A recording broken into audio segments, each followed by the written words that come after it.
Welcome to ABG, Asian Boss Girl, a podcast for the modern day Asian American woman. I'm Janet. I'm Helen. And I'm Mel.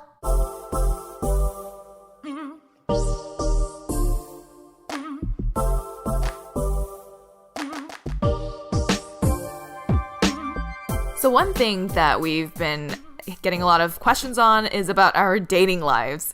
Clearly, people are very interested in our dating. Or the lack thereof. Janet, both of them are like, lack thereof, you mean? But I think it's pretty interesting because we're at a time right now where literally we're in this like weird spot between your like 20s and 30s, 40s, right? Where you feel like you're supposed to be in a steady relationship and you should be like building towards a family and all of that, and you're at a place right now where it's not college, you are a working professional, your life is a little bit more stable now. It's a sweet spot of dating and knowing exactly what you're looking for. Yeah, I think in college you kind of can make careless mistakes and like kind of That's the time that you should be doing that. Exactly. You should be experimenting. That's a time of when you are things. learning to figure out who you want to have in your life or who you want to date. And now you ladies are at a point where it's like you already know who you want to date. So how is dating now for you ladies? I looked at Janet and I'm just like, okay, I don't remember if we mentioned this in a previous episode, but I think back in December, I went on my first date. After your relationship. After my relationship. Yeah. It was so nerve-wracking. I was like so nervous before the date and all this stuff. I took a shot before. Sorry, dude. If you're listening, I took a shot before that date. But overall, it was really refreshing. Because I think at that point, it's been over like 10 months since me and my ex-boyfriend broke up. So I'm like, I think I'm ready to go on a date. And the guy I went on a date with was really, really nice. And it felt like someone I should have been dating. Or I should date in my next relationship. So I think that's why I've kind of felt attracted to him. What qualities or characteristics did he have? Well, when I talked to my therapist about like potential partner, she's like, you need to find someone who is really secure with themselves and someone who is okay being vulnerable with themselves as well. I think I mentioned before, like my friends always say like you should try dating an introvert because I'm such an extrovert. An introvert will balance me out. And so this guy, for me, he was an introvert, but he also had extroverted tendencies. But he was so very secure with himself as a man. And very sensitive. And like the thing I found interesting was that he wanted to be a therapist. And I was like, oh, I thought that was really cool. Because then I think in order to be a therapist, you have to be really in touch with yourself and like know your weaknesses and whatnot. And we kind of bonded about therapy and like we're both Asian American and like, man, I don't want to reveal too much, but I do think he has an artistic background as well. So I was like, that's really cool. So I felt like all those things lined up and like our conversations got deep quick and it felt, and it was really silly at the same time. Like it didn't feel like we're trying too hard. So I went on like 2 dates with him. It felt nice, but the thing I struggled with was like, I'm so used to knowing right away if I like someone or whatever. But with him, it's like, I don't know. Like this is great, but is there attraction there? But I think it eventually did not end up working out because I don't think he saw me romantically. I think we got along really well as like friends and like I think I was gaining more romantic interest in him, but I think it was that timing, like maybe he wasn't interested in me. He was also applying for like grad school, so I think timing wasn't right, and so we're like, what's the point? Like we're kind of in this weird limbo phase where like we're texting but like nothing's going on. So I think I just like bluntly said like, what's going on? Like, are we going on another date or are we just still texting this whole time? So I think with that situation, he was like, you know what? Hey, like, I don't think I want to pursue it anymore. So I guess you could say I got rejected, but I'm okay with that because going on a date with someone like that felt refreshing. And I'm like, you know what? I want to explore more types of men like this who are more in touch with themselves and are okay with being vulnerable and sharing these things. Also really confident as well. So that's what happened. Haven't been on a date since, but I'm okay with that. It's funny because it was revealed during our date that he found the podcast, and I was like, oh shit. Hey, person. So it's just kind of interesting. Thanks for having a couple of great dates with our friend Mel. Yeah, I had a good time. It, yeah. So I was like, oh, so if you're listening, that's what happened. He's like, oh, that's what happened? No. Yeah, but overall, like, he's like, I liked walking away from like, you're still really like chill and a good person. Like, good luck on any, good luck. Yeah, that sounds like a very, that sounds like a very mature thing to have for you to have done to say we're only 2 dates in, like DTR, define what we are right now. I know he was like yeah, it's like isn't it too early? Because he said to me, he was like, I don't know if this is something we continue because it seems like you want something serious right now, and I don't think I'm looking for that. And so I was like, okay, like that's good. Yeah, that's good. Yeah. It sounded like you guys got deep very quick, or like you were able to be intimate with each other pretty quickly, which is a really good. Yeah. Dating is such a weird, vulnerable thing to do. Yeah. Like you're literally letting a stranger know all of these things about you. And then after a while, it's like, okay, are we going to be something even deeper than that? Like, or are we going to pursue? Just be vulnerable and now you're going to take that away? And I don't know. It is a little weird. We match up on Hinge. And so it's my first time going on a second date. Because usually after the first day, I'm like, nope, done. I don't feel anything. But for him, I'm like, I think I feel some things. I don't know. Let's explore it. Yeah, you get deeper and deeper each time you talk and like you're texting. I don't like to get intimate, like physically intimate with someone until I know. So I think this point was more like we're getting intimate in a sense of like getting to know each other. Yeah. Yeah. I know Janet also went on a date during, is it New Year's Eve or New Year's? Yeah, this is I've been very casually on the apps and not very active the last couple of months. The last time I actually like met up with people was probably the beginning of the year. There were two that I could kind of remember. I remember them. Yeah, one of them was I think New Year's Day. We went on a hike. Oh yeah. It was a really pleasant date because we did like a nice activity, and it was a good like 2 to 3 hours that we were hiking. So we were talking, getting to know each other.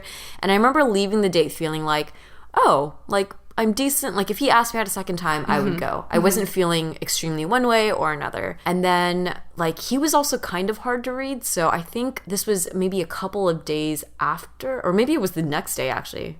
It was the next day because I remember the standout thing about this was that I really appreciated the way he rejected me, essentially. Dude. Basically, he was like, thank you so much for like taking the time to meet up. It seems like our lifestyles are not really a match. And I remember I wasn't too hurt by it. I was like, oh, yeah, like, I mean, I could have gone a second day, I could have not. It's kind of okay. But I was like, what does that mean? Yeah. Some people are just like, that's one way to just say I'm not interested without getting too specific, right? So I actually really appreciated the way he handled that because it was pretty timely. Like he wasn't like leading it on, but it also wasn't like immediately during the date, like I don't want to go out again. And then it was like a polite way to just kind of tell someone you're not interested. I guess. I kind of want you to like read that message out to our listeners because when I was reading it, I was like, wow, you guys are so mature with how you're handling this. Like, I don't want to see you anymore, but in a very respectful way. Yeah. I remember that was your reaction when you read it to your Yeah. own. I was like, dang, Janet, you're a pro at this. That was him rejecting me. And then the second one that I went out with was a little bit of a reverse. I was the one sending that message to the guy. I think that was the one where I was like, Yeah. wow, that's the best rejection I've ever seen in my life. Well, and this other guy that I went out on date, which was a little bit older, was pretty open that he's like looking for something more serious. And also was saying that it had been a long time since he dated, and that I think I was the first person that he actively was like being open to meeting up with. Because he said initially he was planning this year to focus just on himself and not date. And for whatever reason, when we connected, he's like, I felt like I wanted to kind of go out of my way to meet up. And then I just wasn't feeling it. Like the date was good. I love grabbing coffee with people and just getting to know them and talking, but I just didn't feel that spark. And I remember having moments where he was like really expressive about how he was feeling. He's like, you're the kind of girl that I would have like fallen for when I was in high school. And he's like, sorry, sometimes like if I'm around someone I'm attracted to, I get kind of like tangled up in my words. Sometimes I would get like, ugh, because I can't really reciprocate, but I also appreciated that he was open about that he like expressed how he was feeling. But then after we concluded, like the next day I texted him and I was like, hey, because I wanted to respect his time, right? And like, I don't think there will be not interested in kind of moving forward in something, but I really appreciated you like meeting up, and I loved our conversation, and thank you so much for like sharing in such detail about your life and stuff. Also a very mature response. Well, but there was a but, right? Like continue with that. Yeah, what did I say? But I kind of want you to read it out because that should be like a find template it anymore. I was like, I don't dang. remember. Because when I read that, I was just like, I've never seen something so good. It's like he probably feels very good about himself right now instead of bad, right? So it's like making someone feel good about the qualities that he was able to bring to you. Yeah. At the same time, it just wasn't right for you. Yeah. But when you say it that bluntly, it doesn't sound good. The way that you phrase it though is just like, wow, if I read that, I'd be like on a high right now. My ego would be bursting. Well, because it's like you seem like an awesome person. You're doing really exciting things with your life. I just don't feel like a romantic connection, you know? Yeah. So other than that, I don't know. I feel you. I've kind of, I think I'm just kind of Over it. Look at that. Yeah. over dating. Yeah, I think in terms of dating, like it'll happen when it happens. Yeah. But me and Janet are living vicariously through Helen. I know Helen and her boyfriend have been together for a while, but then we know you two because you guys are extremely busy people, especially now that he's opening a cafe. Like, you're literally spending your time working at the cafe to spend time with him. And the only moments like I know of that you guys have is when you come back from home and you work till like 2 a.m. sometimes or 11 p.m. and he works till like 3 a.m. sometimes. So I'm like, for our listeners who are, you know, in like these long-term relationships or like have a partner, like, how do you guys manage that like very busy lifestyle but also manage to have time with each other? That's a great question. Yeah, so my job gets really busy during the months of like December through April. And then during that time, so he just opened up a cafe. So yeah, no, before, I would say the things that, obviously we only have 24 hours in a day and we only spend time together like outside of our normal day jobs. So during the nighttime before, what we would do is go to the gym. So he has a gym in his condo. We'd go to the gym and then we also cook dinner together. And then we were like thinking, when you open up this cafe, like when are we going to find time to do this stuff? So obviously some things need to give. Yeah. The gym time has definitely, we went to the gym once this past week and we were like, oh my God, this feels so good just to be up here. Because when you're doing that activity, it is a little bit more vain, but at the same time, it's like you're doing something for yourself. Like completely just for yourself, and you're not thinking about all of this stuff that you have responsibilities for now. That was nice. So we're not doing that anymore. We don't cook anymore. We just buy food now. So I mean, these things we no longer do, which kind of sucks, but at the same time we know we're trying to build bigger things for ourselves, for our future. So with that in mind, I feel like we're both at the same place. Like, I think sometimes if I was with someone who had a lot of free time, we would not be getting along at all. That's true. Vice versa for him too, because every time we come home, we're literally just on our laptops, just continuing either our day jobs or our side projects or whatever it is. So when we do that, like, I don't know, how do we keep connected? Well, like, my foot would be on top of his foot. So I feel like he's still there with me, even though we're behind our respective screens. Did you guys go to like Tennessee or something? Like, I feel like you kind of join in on his trip. Yeah. You try to kind of turn some of the work-related things into sharing with each other. Exactly. Right? So he was at the University of Memphis for a speaking engagement, and I had never gone before. And it was still during a busy time for me, but I found time to go on a Friday and like go with him. And then we just spent the weekend in Memphis and in Nashville. And it was such a good, just like small getaway. Yeah. So I feel like those are times where we feel like we're able to be on our own, which is time we're not getting anymore. Even like just last night, this guy, so he's flying out to Chicago, or he just flew out to Chicago this morning. But last night, we ABG ladies came down to Dana Point from downtown LA, which is like an hour and a half drive. And he came down at like 12:30 a.m. because after a full day at the cafe, because he just needed a getaway. He just needed to like literally get away for 2 hours before driving back to LA and then driving to LAX for a 4:30 flight.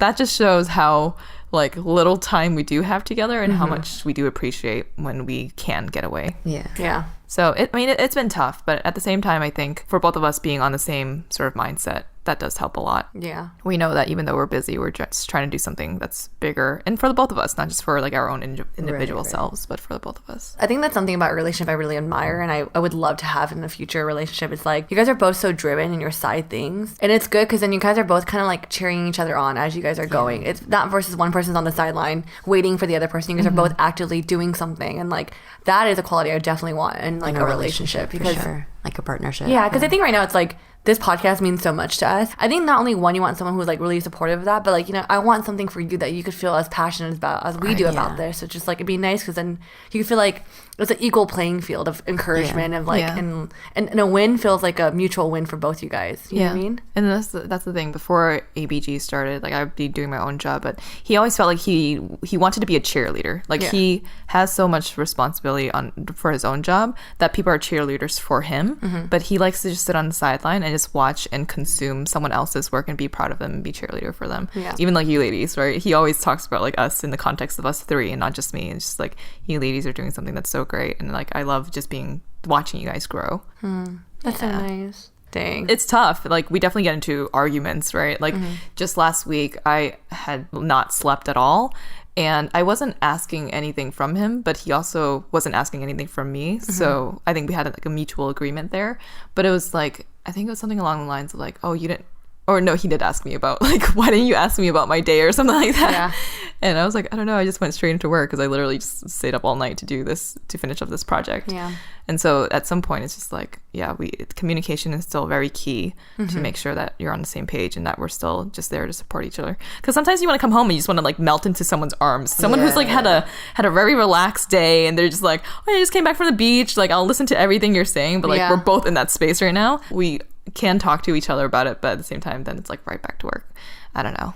Yeah, that's interesting too, because like I guess on the flip side of like being single, it's nice for me to come home and be like, oh, like I don't have to talk to anyone anymore. Right, I could unwind and be by myself. But if I can only imagine if I had a partner, it's like I need to also serve you now, like as your partner, like I need to ask how you're doing and whatever. But it's like, but now in a sense, it's a luxury not to have someone too. It's know? pros and cons, right? Yeah, because you don't have the like. Obligation is not a good word, but to attend to someone, but then you also maybe don't necessarily have the support of another person. Yeah, exactly. But favorite thing is still just to fall asleep in like each other's arms, and that's like the best. That's I think that's why that's like the best part of my day, because it's like we're together, and then we wake up and it's like we're together before we have to separate. We actually talked about this last night. We're like, are you guys a cuddler when you sleep or not? I like to cuddle. I like to cuddle too. I don't like to cuddle. One of my biggest insecurities in relationships is when I sleep. It's really weird. Like when I'm sleeping with a new partner in bed, I get really anxious and I can't fall asleep. What are you afraid of? That I'll drool on him. like, because I know my sleeping habits is like I drool, my mouth is open, and I snore. And I don't think those are really attractive qualities. I don't mind like cuddling, like, you know, watching TV, but then afterwards I'm like, okay, go to your corner so you don't see this witch that comes on when I sleep. Why don't you put like a pillow underneath your face, so that your pillow underneath your face, so that you drool onto your own pillow? I could. Sometimes I sleep on my hand, so I drool on my hand. You catch your drool. Oh, and then you like put it back into your mouth. Like. No, and then I wipe it on my bed. You know what I mean? I know with you, didn't Janet was telling you like her exes would do like the cuddle and the release, or you both would do the roll and release. Yeah. I think actually most of the guys I've dated have they're like light sleepers. Oh, really? And I tend to be a heavier sleeper usually. It's kind of changed as I gotten older, but like they would attend and let me like fall asleep and then roll over on their side. That's exactly right. That's like my boyfriend right now. He like pushes me to the side, like I'm on the edge of the bed pretty much, and then so I fall asleep super fast. I fall asleep in like a minute. So then this girl can nap on command. Yeah. So he's like, okay, we'll cuddle, and then like probably 2 minutes later, he rolls off to his side of the bed, which is the remainder of the bed. Yeah, and it's just all him by himself. That's smart of him, though. I know. That's from the Friends episode, right? Yeah.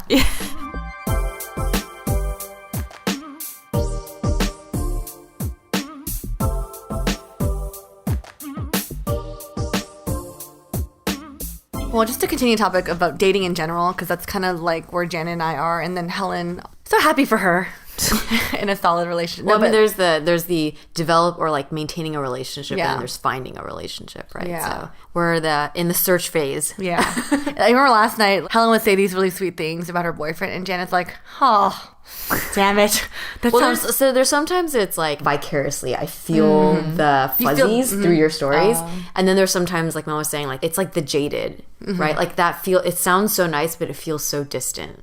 It feels like it's hard to obtain. You know what I mean? Yeah. Because with the ladies comes a lot of work. Okay. Yeah. It's not all fluff. There's a lot of work and communication to maintain a relationship. For sure. It's a technique in itself. Yes. For sure. Which you don't have to deal with right now. So that's true.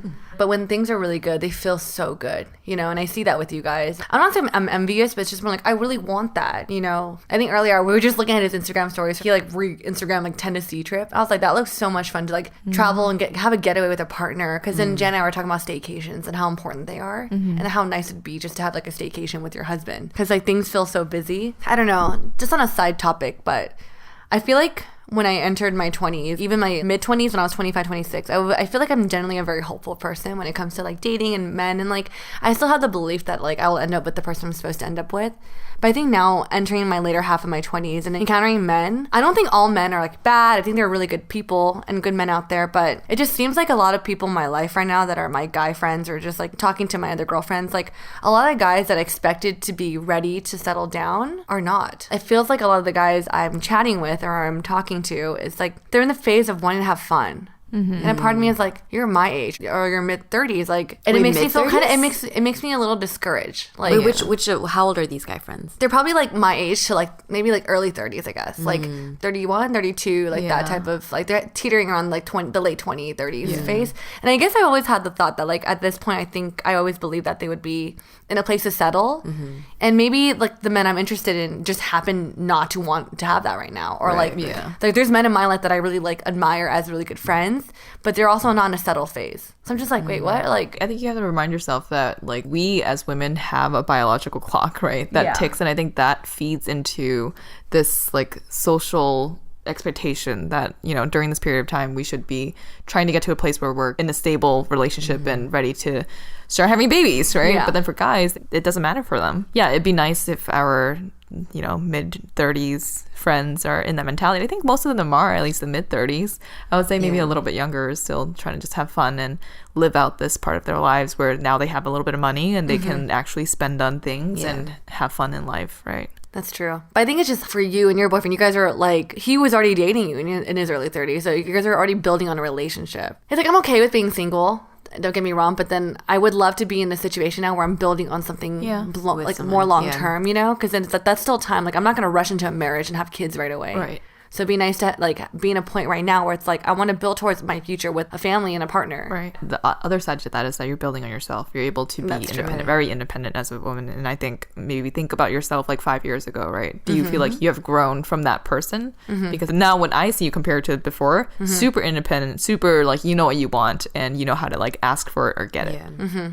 That's true. And if you had a boyfriend, maybe that would have like handicapped that growth. Right. Yeah, I think it's just like my little, like, I don't want to call it my high school, like my little girl instinct. I think I miss that feeling of being really, like the butterfly feelings. Like, Girl, the butterflies last for like temporarily and then. No, but the thing is, Helen, when I see you, I know you still feel it. Like, I know you get very like, oh, he went to see me. Or like, you like, even moments of you're just like on your phone together, like cuddling. Like these little moments, you know you enjoy it. And those moments, I feel like I lounge a shit on my bed and I have a good ass time like watching like Korean dramas, and it's like a different type of joy. Yeah. But the feeling of someone embracing you and all these things, like, dude, I don't even remember what that. Butterflies have not been in this stomach for a very long time. You just have sunburn on your stomach, but I'm just the sunburn. But you know, like those feelings, I think when you're single for so long, you do miss moments of that. Yeah. You know, and that's sometimes like, okay, like I do miss that, you know? I think also just having someone who can be a best friend support system. So beyond the romantic aspect, having intimate relationships. And you can have that with your family and your friends, but I think it's different when it's like a partner. Yeah. Helen, to your point about like, it's like having a shared vision of the future and having someone to build that with is like, that would be nice. That would be but nice. I'm in a place where it's like, I will miss that, but I am on a day-to-day still more focused on my own self. And I know that when the day comes that I'm like starting to, if I get into a more serious relationship, it's going to be an adjustment because I'm so used to operating as a solo individual. When I was jumping into this or getting into this relationship, it was very much like I also knew exactly how my day-to-day is and how I operate as like a solo individual. And then when someone comes into your life, you always have this picture of like, oh, it's going to fit in so perfectly. It's going to be like a perfect glove, right? But then like such little things that come up. People always talk about like dishes or like leaving hair around or whatever it is. Your right? chicken, like, I remember that. Yeah, like him not communicating that he was going to be out for dinner, and so he didn't eat my roast chicken that was so good. But like little things like that, you realize is like a nuance to people, and it's just like, oh, but why? But we should be so like it should be so easy, and it's definitely. Like it's not a fairy tale all the time. Yeah, I think that's the part that I do anticipate. This was like maybe, oh my God, almost 4 years ago was the last time I was in a more like committed relationship.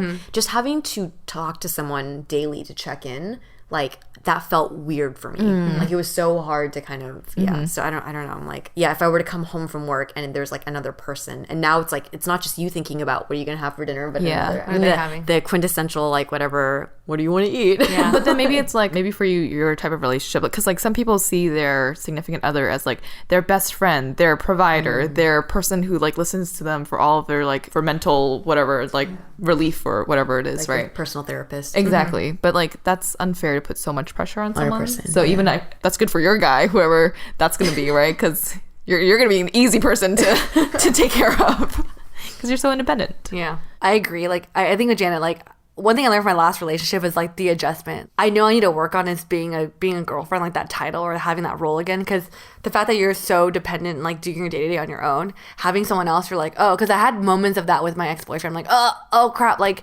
oh, like how do I balance this and that? And I'm so used to doing these things this way, like that sounds weird to me. You do have to sacrifice, like Helen mentioned, like sacrifice little things. Yeah.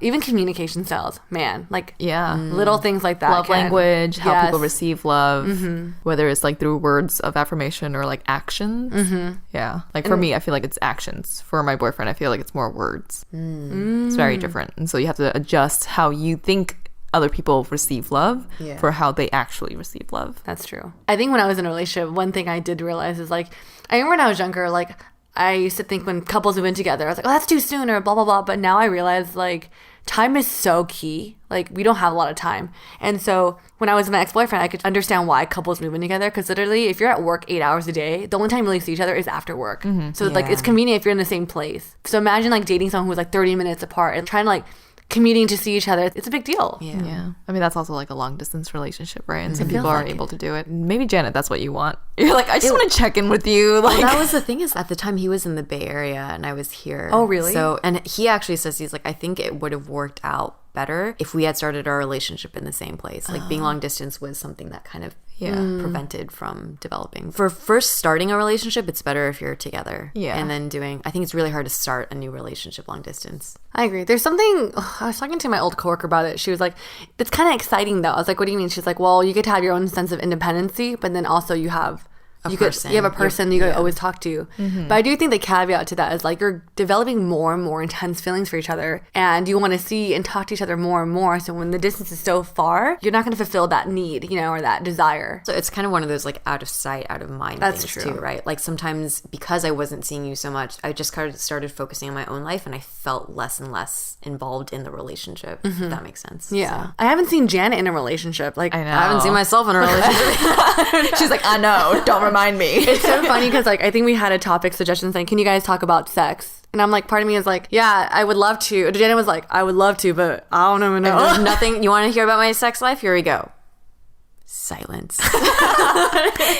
That's my update. Right? Yeah, I don't know how Janet's going to be in a relationship. I've seen you, Mel's disappearing, Mel, in a relationship. Can I say something but about I that? I understand why. But I also think that when you guys used to say that to me, I think it's naturally as a person, I am a planner. And you and your boyfriend are like last minute, like, let's go out tonight. I'm like, I already have plans. Yeah. It was a lot of Mel has her schedule planned out and then with the guy, his schedule. And then I think you guys are a little bit more like on the spot. Let's figure out what we do spontaneous, tonight. like more on the go. So if you don't pre-plan with her, she's like already got her calendar booked. I think you it's just also- got to put us in there. You just got to pencil us in every week. But Hello. I know, because that's like when I'm single, it's always like assumed that we're all going to go out. You know what I mean? That's the nature of like how we are living in LA. Because it's kind of like, well, we're our friends. And of course, we want to hang out with each other. But when you throw in another person who's not in the group or our friends, you're kind of like segmenting another time out for someone else. Yeah.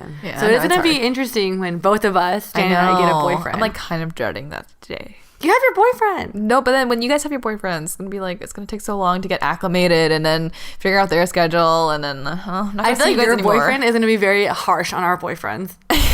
Actually, that is something that I more recently think about that I didn't think about so much in the past with dating is how is this person going to fit in with my Friends. close Yeah. friendships? Yeah. I think anyone you guys choose, I think they would be good people. Don't worry about that. But it's like, what if the personalities don't jive, right? Like that is... What personality wouldn't jive with myself and Mel? Here's the thing. It's not just like, so it's like our circle of friends, but then also you think like, because I still, my family lives pretty closely, right? So it's like if this person came over to dinner with my family, would they jive with my family and then with you girls? And then if it's like I have high school friends, if we do like brunch and they come, would this person jive with that? So it just starts No, to of feel course. like, ooh, how does that Yeah. affect like the dynamic? So my girlfriends back home, their number one priority is the girls in the group. They'll always hang out with them. They'll bring their boyfriends.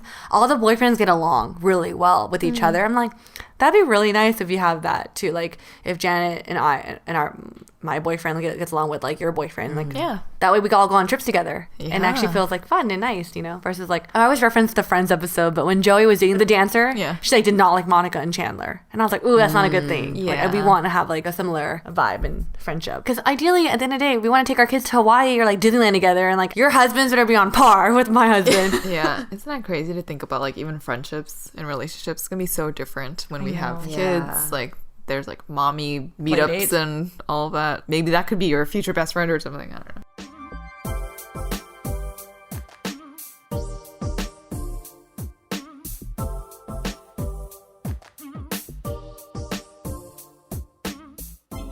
So the 3 qualities that I'm going to use to kind of help me gauge how I feel or like finding a good fit for a partner. Number 1 is I want to admire him for who he is versus what he has done. So I want to focus on finding someone whose character I'm floored by, like some value system or some character about them that I find really admirable versus like a job that they have or a lifestyle that they live or something like that. Secondly, I want to feel safe and protected. That's really important to me.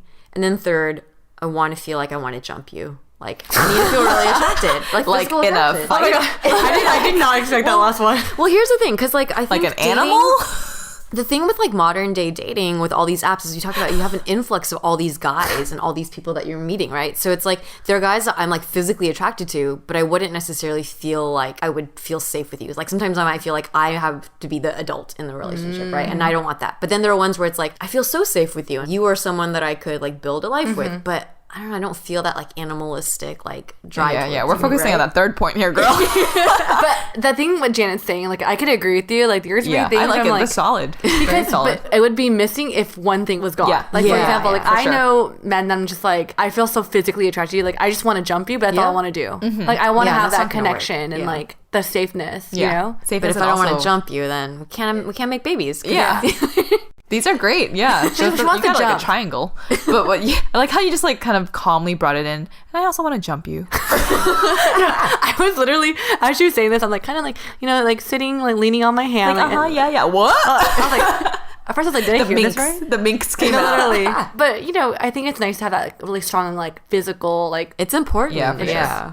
I agree. But yeah. the other 2 traits have to be there as well. Yeah. It's very true. I feel like a lot of people are like, does the sex matter in a relationship? And I think some people, it doesn't matter, I guess. Yeah. But then for me, like I've had long-term relationships where it's like that died a little bit, like that side of it. And then after a while, it's like, I remember one of my first or second, it was like you're kissing your brother almost. Ew, can you not Do you know say what I mean? that? Right, no, but like seriously, because it's like he's like your best friend and he knows everything so about it's- you, and you're like at yeah. that level where it's like intimate at the point of like he knows all your secrets and everything and how you behave and how to handle your emotions and all of that. But then at the end of the day, if you don't have that like sexual drive, it's like it's like your best friend or your brother. Yeah. I remember distinctly, I was like, "Yup, we need to break up." Like that was a weird kiss.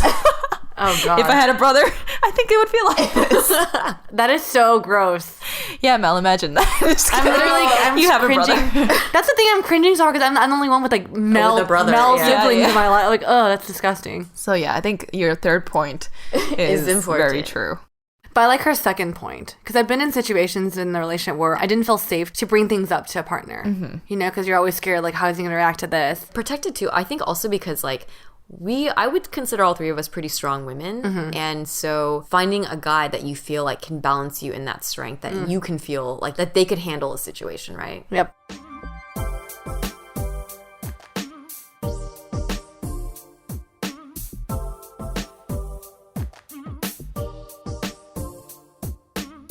Hey guys, now that we have an LLC, we've been trying to figure out how to organize everything, from invoices to meeting notes, e-signing documents to managing our expenses. If you have a business and you're struggling with tedious administrative tasks, HoneyBook is here to help you get your plan off the ground. HoneyBook is an online business management tool that lets you control your client communications, bookings, contracts, and invoices all in one place. So if you're using a bunch of different programs like QuickBooks for your expenses, Google Suite for your meeting notes, and MailChimp for your newsletters, you can consolidate all of them in one place on HoneyBook. Right now, HoneyBook is offering our listeners 50% off your first year with promo code ABG. Payment is flexible, and this promotion applies whether you pay monthly or annually.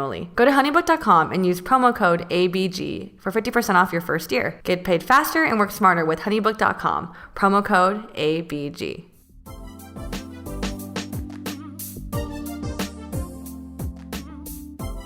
So this next segment is something new we're trying called Dear ABG. So we've asked some of our listeners to give us a call and leave us a voicemail with any questions or topics they'd like us to discuss or just a quick shout out. So this is going to be our first run at it, and we have a couple of messages from awesome listeners, some that we'll read off and some that will play their audio files. So the first one that we have is dating related, which is on topic with this week's episode. So she asked to keep it private, so we're not going to play this one. But her name is Nicole. It's a made-up name. So she said, just wanted to say I really, really love your podcast. I'm not making this up, by the way. I loved and listened to every single one of them. Okay, so we're reading the transcript of the Google voicemail, so it might not come off exactly as it should. So thank you for spending so much time recording these episodes. The question is, how do you know when is the right time to take a break from a relationship, and can you find yourself and still be independent in a relationship, or does every relationship need some sort of a break? If this message could be kept private, that would be awesome. Thank you so much. So that was her question. So in summary, if you're in a relationship, do you need to take a break sometimes to feel like you can regain, I guess, your independence? I would say, Nicole, if you're asking that question, it means you're thinking that you need some time to yourself. So I think it depends for every situation, but if you are asking that question, maybe it means that you do need some time, or you're yearning for some time to kind of like figure yourself out or have a greater sense of independence from a partner. What do you ladies think? I could speak from observation because I haven't been in a long-term relationship where I thought about needing space in a while.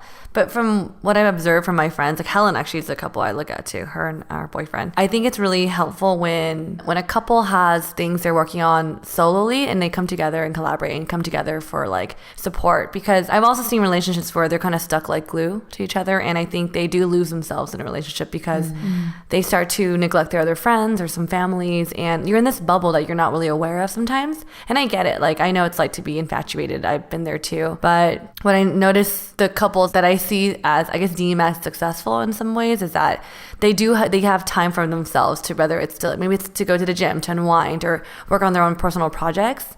But they have time for themselves to really just focus on them before going back to their partner. If I think about this relationship, it is really helpful when you have a partner that allows you to have space to grow. If you're in college and, as an example, you're afraid to, go up to people and speak to people at a party because you're shy, and you depend on your partner to be that person to fill that void and to help you, meet people, then you're never going to be in a position where you're going to, figure it out and get yourself in an uncomfortable situation and kind of feel that growth or that independence and feeling like you have to make those relationships and get out of your comfort zone, right? So it could be your boyfriend is always there kind of helping you rather than giving you space to grow. Then I can see how that's difficult, and that can manifest itself in like many ways, not just in that way, right? But I also think it depends on like your environment too, because I remember when I was in Boston, I had a very steady relationship of 3-4 years. And it wasn't him. It was really the environment I was in that I didn't feel like I was growing anymore. So that's the main reason why I moved to LA, to Los Angeles, because I felt like I couldn't grow as fast or as much as I wanted to in Boston. And it wasn't really the relationship, even though some people could say, oh, is that because, your boyfriend was kind of holding you back? But I don't think that was the case at all. I think, Helen, another thing that I'm reminded of is I remember when you were in Spain and you came back, you told us that time away, you felt like you found yourself again too, right? That was hard. Yeah. That was super hard. I realized how much I also did depend on my boyfriend for my happiness. Having that relationship and having that feeling of you can always turn to someone and they're always there for you. It's a nice feeling to have, right? That's one of the reasons why people want to be in a relationship, right? I was going to say, it's kind of hard to say because, like, isn't the point of a relationship also to develop that dependence? Yeah. Right? It is. It's kind of a hard balance. It is. But then at the same time, I realized, like, this is one thing that really, like, it was instilled in my mind that I cannot rely on someone else for my happiness. That if I am alone in a room by myself, I can't be, like, grabbing my phone to text someone. Like, I need to figure out what I should be doing with my life and what makes me actually happy for myself. So yeah, when I was in Spain, that for sure was like a difficult independence, but I found it kind of a moment. Yeah. So I guess another question I would ask, is her name Nicole? Nicole, is that, are you depending on your partner for your happiness? Maybe that's something you're exploring. You can explore, but it's not necessarily needing a break, but asking yourself, who am I going to for happiness? And am I bringing that to myself? Yeah. I feel like I don't know what type of advice to give without kind of getting more information. Yeah. Because I think about from friends that I had who like met in high school and got married, some of them are very happy. So they basically saying that between high school and now you grow a lot, right? And you change a lot. But they did that together. And for them, that was the right choice. But then there are some people that kind of go through the process of developing themselves more independently and then meeting their partner later. So I've seen both approaches work, I guess. And so it's like figuring out what's right for you. To Mel's question is really understanding, like, are you yearning for independence and why? Are you truly feeling happy? What is the core of your questioning? And I think also at the end of the day, are you having those conversations with your partner, right? To let them know that, hey, I feel like I need a little bit of room to breathe. I feel like I'm super dependent on you and I need a little bit more space. And is he willing to give you that space for you to feel like you can regain that independence without having to leave the relationship, right? Because that can happen within a relationship. It's possible. Yeah. And I would say if you're asking the question mostly because you're hearing from other people around you, or you feel like you're quote unquote supposed to be independent or supposed to take a break, you don't necessarily have to. Like I've seen where people meet when they're very young and they're happy and if they grow together. But yeah, so it's like, are you questioning it or are other people questioning it? Oh, so many factors. Yeah. Well, Nicole, keep us posted on what happens. Yeah. Her name's not really Nicole, by the way. Oh, but shoot. it's just whatever. It's a fake name. You know who you are. Yeah. Your name is Nicole now. Just kidding. So we have another message, and we will play this one because they didn't ask us to keep it private. So we will play it now. Hi. So my last relationship ended 2.5 years ago, and I took the time to really grow as a person. But now there's this guy I met at college who I feel really compatible with. We have similar interests, and it just really flows naturally between us. But the thing is, he just got out of a 3-year relationship a couple months ago, so I don't know how to approach it, especially since we're on summer vacation. But we do still message each other on Snapchat. So what should I do, especially since I don't know how he feels about his ex? Thanks. So to summarize this one, this girl's using Snapchat. Sounds like you might be in college or high school. Also, it's funny because the transcript here, that last sentence said, I don't know how I feel about his neck. But it's his ex. Sorry, let me go back. Translate. Yeah. So to summarize, she just met this guy and the compatibility is great, similar interests and all of that.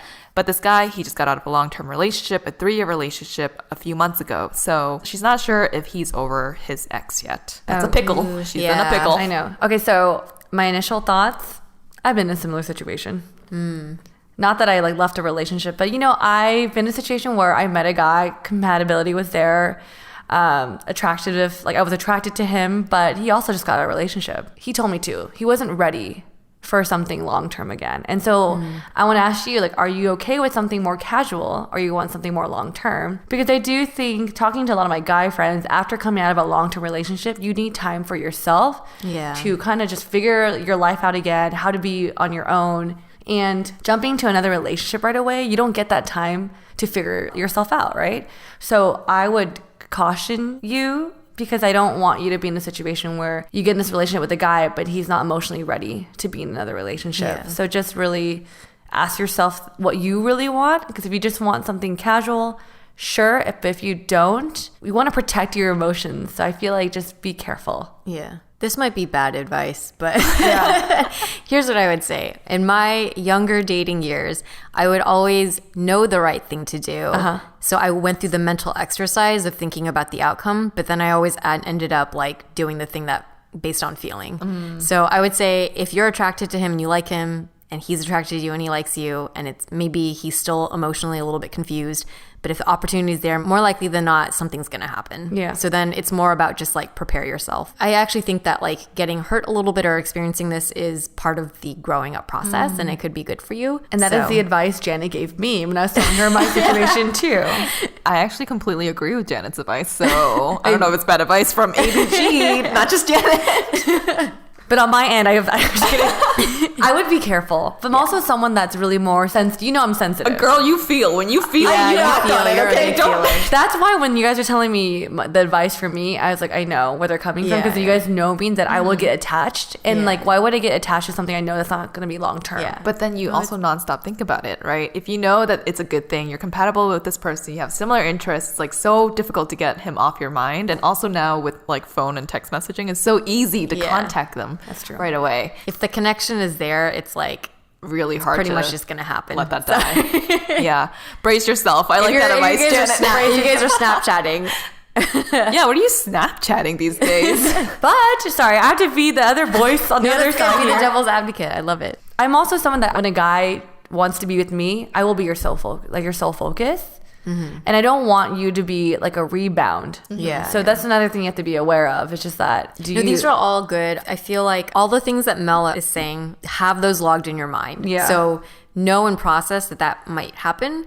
And if you decide to go forward, just be cautious. Yeah. But also like maybe you need to just follow your heart. I don't know. If you are at the rebound, just don't let him kind of like walk all over you, and know that your feelings are very important in this relationship too. I think the most important thing is like to value yourself and to value your feelings. If you're thinking of all the things that Mel is warning you of, go into it. If that's what it feels like in the moment, you feel like disrespected or it's imbalanced, then feel okay with stepping away. Yep. But also don't judge yourself if you just fall in because of your heart. Because that's kind of part of the growing up and dating and falling in love process. So one last thing. Sorry. Mel has a butt for all of this. Sorry. Be transparent with him with what you want out of this. Yeah, very because I think sometimes if you're not really upfront with what you actually want out of this, whether it's a relationship, whether it's a casual thing, you guys are going to be entering this in a very unknown state. But if you guys are both upfront saying, I want this to be like a relationship because I like you, and he knows that, then he can fuck this shit up in a sense. Like, the responsibility he is can't kind of make an on excuse him. saying, oh, I didn't know that's what you wanted. Right. You told him up front what you wanted. Yeah. Actually, yeah, that's good, because then you're also opening up the conversation of like, this is a thing that we both want to work out. And if it's difficult for him right now because he's going through sort of just all 3 years of baggage, right?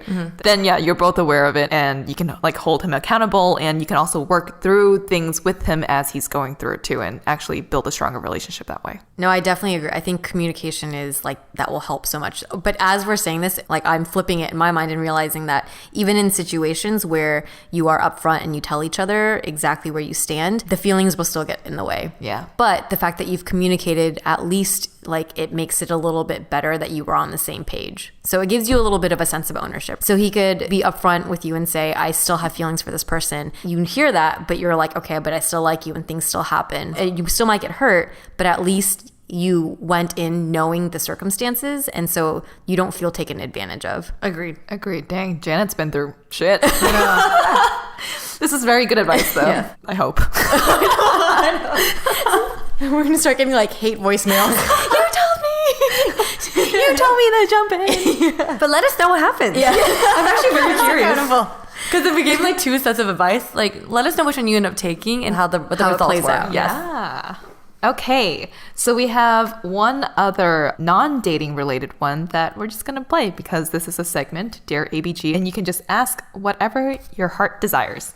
Hi, my name is Akian, and first of all, I love your podcast, and I just wanted to ask, what do you guys think about superstitions? I'm Chinese, and we have for example, 4 is a bad number, so there's often lots of floors of elevators. There's no floor that labels 4. And so I was wondering, do you guys follow superstitions? What do you guys think about it? And yeah, have a wonderful day, y'all. Oh, what a sweet message. So her question is about superstitions. Do you ladies have any superstitions? Yes. Yeah. But I don't know why I believe in it, to be honest. I just do it. Maybe because I'm a paranoid person. Like, for example, when you're walking on the street and there's a pole, I like to follow the person so we don't split the pole. Me too. Is that a superstition? I don't know. It's something. I do. Wait, okay, so when that happens, if a pole splits up like me and whoever I'm with, I always say bread and butter stick together. Wait, why? I don't know. How did you start that? I don't know. I think maybe I heard it once and I was like, oh, this is a thing. I see. Right? So I've never heard of that one. Actually, every time my boyfriend walks around the car instead of in the same direction as me, he knows to come my direction now instead of going around, or same with poles or anything. Yep. So the superstition attached with that is that you would, if you're with a partner, that you guys go separate ways, like you split up if you end up splitting. I guess so. It's like you break something, the relationship will not last. I've never heard of something. that superstition. Interesting. I do that a lot too. And I always, whenever I'm with someone I just met and we break the pole, I'm like, oh, we're not gonna be friends. I think that sometimes. Or I also knock on wood. Oh, knock on. Yeah, I do that one. Yeah. I do the knock on wood. Mel, you can say bread and butter sticks together and it'll Bread be fine. and butter It'll- sticks yeah, together. it'll reverse it. Okay, good. Reverse the pole. Now I know. But then, is there any Asian superstitions that you guys follow? I know Helen. Numbers, yeah. Oh, yeah, you guys, Yeah. numbers? Numbers Yeah. are a huge one for me. 6 and 8 are good. 9 is good also. 3 is good. 4 is terrible. We all know that already. Like 4 means death in Chinese. Yeah, it sounds like the pronunciation of the number 4 sounds like the pronunciation of death. Exactly. So even when it comes to like kisses, I can't leave with 4 kisses. It has to be 6 or 8. Usually Can't it just be one? I don't know. That's no fun. Like 4 kisses? I was like, what? Just 1 kiss. I had a thing with numbers when I was younger, but it wasn't necessarily associated with like culture. I don't know. I really liked the number. It was just for stupid reasons though, like because I liked the number 7. When I was looking for an apartment, originally there was one for a better value essentially on the 14th floor. Oh. Then I'm on the 9th floor and my mom was like, no, you can't. You absolutely cannot. And I was you like, can't what? do 14, right? You can't do, anything with the number 4 in it. And but it was like, it was like financially, it made so much more sense. But she's like, no, that's like an example where I've like kind of followed. Maybe it financially made sense because a bunch of Asian people turned it down. I know, right? She did say, she's like, yeah, if you're not going to find another Asian buyer, if you're like, they won't want to be in the unit number 4. But I was like, we're in South Park in LA. Like, I don't know how many. Nah, you made a good choice. But another one, I recently had a hotel room for a work trip thing. And I went to check in and the guy gives me the key and my room number was 444. Oh, hell no. You changed that shit right away. And I did. I saw it and I was like, is there any way we could get like another room? But it was for a conference. And so he's like, the only other room we have available is like one with the really crappy view. And I had a roommate and I didn't want to make the decision on behalf of my roommate to do that. So I was like, I'm just going to suck it up and not think about it. Well, how was the trip though? Was it? It was pretty bad. No, no, it was stressful and stuff. I think for some of those things, it's like I prefer to, but in a situation like when it's more or less convenient, I will abide by that superstition. But if it starts to come up against other inconveniences, I try to just like, come on, Janet, snap out of it. It's okay. And I take the whole like, it's about your mentality and your attitude and that kind of thing. But if I have a choice, I kind of have superstitions with the numbers. Me too. Do you guys think about, is it feng shui? Or feng shui. Oh yeah, when it comes to like, especially with the bedroom, like Yeah. you can't have a mirror facing your bed. Yeah. Do you remember that? I did not know that until you brought it up when we're at our friend's place. They say like your spirit will scare itself in the mirror when you're sleeping or something. That sounds freaky. Yeah. What if it's, now you're never gonna do it. what if it's like next to me? I think if it's facing like your foot, like on the side, that might be okay. But if it's like facing directly towards, I usually just don't put it anywhere near me. Mirrors Yeah. there, That sounds scary. So it's not facing the bed at all. But yeah, if you wake up and you're like staring at yourself, that's already scary, right? That it's is like, pretty ugh, scary, No yeah. makeup. Ooh. Yeah. Oh my God, that's freaky. What are other Asian or just superstitions in general? Oh, walking underneath a ladder. Oh yeah. Yeah. Even the like the fire escape ladders. Yeah. I don't Oh, walk yeah. underneath those. Because Helen works in downtown, so you probably walk by a lot of construction and things like that. So I don't think that's an Asian one, but that's just one where it's like, Yeah. Or even opening an umbrella inside, indoors. yeah. Whenever I see that for like Broadway plays, I'm like, don't you know that's bad 7 luck? years of bad luck. Yeah. Oh, or is it breaking a mirror too? If you break a Breaking mirror. a mirror. Oh, interesting. So I just Googled Asian superstitions. One is don't keep a turtle as a pet. Oh, I had a turtle. I have a turtle. Oh man. But I totally Why? especially at work. Oh, interesting. Why is anyone bringing a turtle to work? Oh, I guess because like the turtle is very highly valued in Chinese culture, right? Yeah, it says the uneven patterns on its shell bring too much yang energy to the office and can slow down a Oh. business to the point of failure. Oh, interesting. I didn't know I that. didn't know that either. Well, now we know. Now we know. Okay, well, it's at home, so. I'm reading the same article Helen's looking at. I'm just reminded. I follow this superstition. I don't like sticking my chopsticks in my rice bowl. Oh, yeah. Because when I go out to eat, I see people do that. I'm just like, ooh, that's not right. I don't know why though. It represents the incense family members burn when a relative dies. So it's said to be disrespectful and bring bad luck. That's true. Ooh, that actually reminds me. For a lot of family gatherings, my mom tells us to not wear white. Because white is you're right, what you're you right. wear to funerals for death. So it's always err on the side of like brighter colors. That's true. Or even like for wedding flowers. Sometimes I'm like, Mom, I think I want white flowers because Yeah. they're pretty. And Yeah. she's like, no, you have to do like roses and like red and orange and purple. I'm like, what the fuck? You're like, no, thank you. But even like when she's cooking rice, sometimes she'll include a piece of like vegetable in the rice pot so that so the it's rice not is not white. all white. Oh, interesting. interesting. Because I always wondered, I was like, why is there a piece of like ginger in here? yeah. That's wow. I never thought about that. I do like in terms of colors. I'm very attracted to red. Like, I don't wear a lot of color, but I always felt like red symbolizes good luck too. Yeah, that is really big in Chinese culture. Red as a color. That's probably ingrained in you from like childhood. I actually think that's probably it too. Yeah. But the white thing for sure. What about the not washing your hair on Chinese New Year? I don't wash my hair a lot, so I think I'm You good there?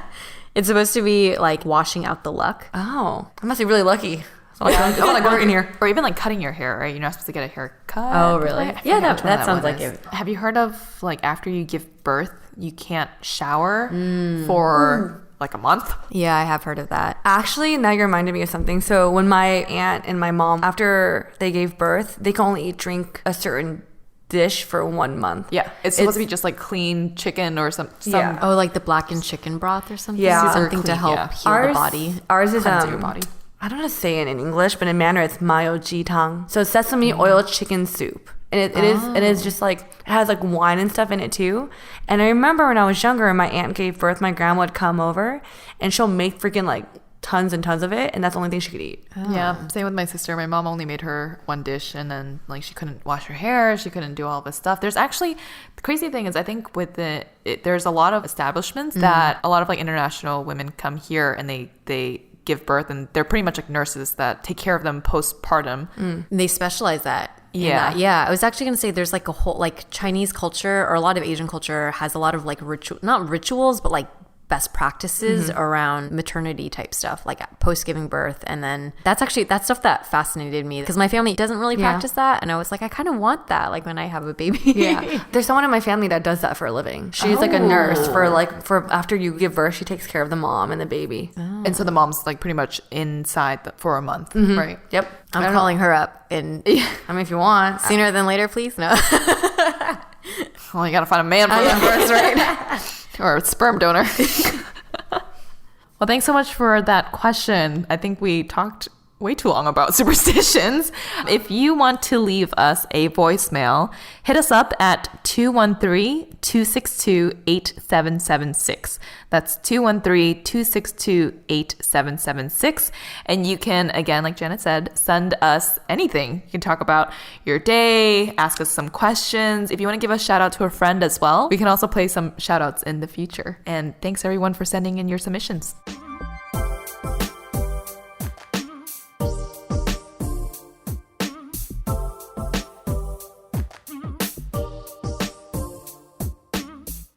So this ends today's episode on dating. I know you guys are always curious about what's going on in our dating life or the non-existence of our dating lives. Exactly. I can't even talk about it. It's a continuous topic. At least once per season. Yeah. Yes. In hopes that there'll be updates, right? Yes. I hope to have more exciting stories to share. Me too, Janet, me too. But thank you again so much for listening. If you guys like what you hear, please leave us a rating and review on iTunes at ABG-Asian Boss Girl. We're also on Spotify and Google Play Music for those of you who might be Android users. You can also find us all over social. Our handle is at Asian Boss Girl. And if you guys want to send us an email instead, we're at asianbossgirl@gmail.com. Thank you so much for listening. Bye.